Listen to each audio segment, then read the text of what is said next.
nitondra ny fijery mikasika ny fivorian-draram-pirenena ny avy eo amin'ny antoko tambatra tao anatin'ny fihaonana nataon'izy ireo tamin'ny mpanao gazety androany teny amin'ny motela Anosy. Nanamafy ny tokony sy ny fampihavana-pirenena ity antoko politika ity. Manamafy ny tokony anatanterahana ny fampihavana-pirenena ny antoko tambatra izay tarihan'ny Petra Kotoniaina. Ho an'ity antoko ity dia ny FFKM no tokony nitarika izany fampihavana-pirenena izany ary mitondra ny fanohanana ara-bola ny fitondram-panjakana. Zay nefa mahita fa ny FFKM zavatra tsy azontsika idovina ny antony fombatsika malagasy mihitsy raha fa miady ny zaza dia tsy maintsy ry-aman-dreny mandamina. Omaly dia mbola tany amin'ny lehiben'ny FFKM hoe inty zahay mpanao politika miaradia aminareo zany ny tokony hanaova ny tarenareo zany fampihavana-pirenena.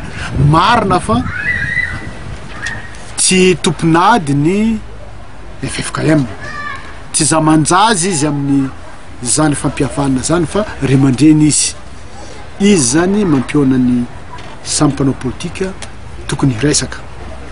Ary am'izao fotoan'izao moa ny zavatra mahagaga ohatra na ny fitondrana ohatra ny misatrisatra rehefa miresaka an'io resaka fampihavana an'io satria mieritreritra ngamba ny fitondrana hoe fa raha atao io fampihavana an'io zany dia ho voailika izy dia hisy fifidianana dia voailika izy.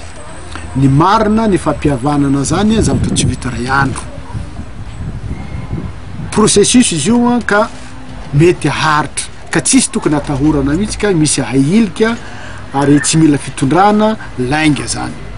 Ilaina ny fitondrana zany hanao an'io ary taditsika tsara ngamba tamin'ny andron'ny Razanamasy matoa ne tanteraka ny fampihavana tamin'ireny fotoana reny dia satria ny fanjakana ny joro zany Razanamasy na Matsivola ny fampihavana fa izy tsy neditra ntsehatra mihitsy maha fanjakana azy fa mpanampy zany izy.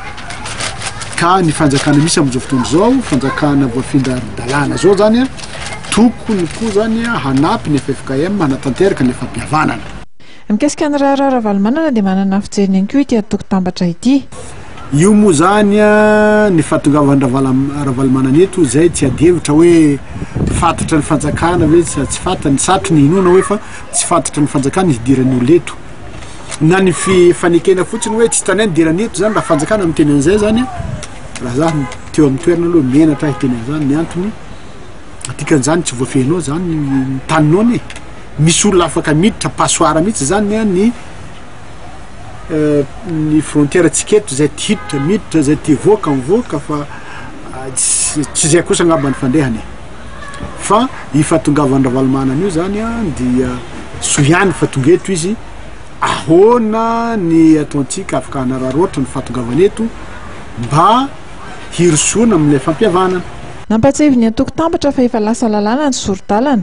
Anisan'ny voasoratra anatin'izany ny fametrahana ny tahirim-bola nasionaly ho an'ny firaisan-kina na ny caisse nationale de solidarité. Tokony hisy noho izany ny fiarahan'ny malagasy hanangona ny enti-manana rehetra amin'ny fanatanterahana ity fampihavana-pirenena ity.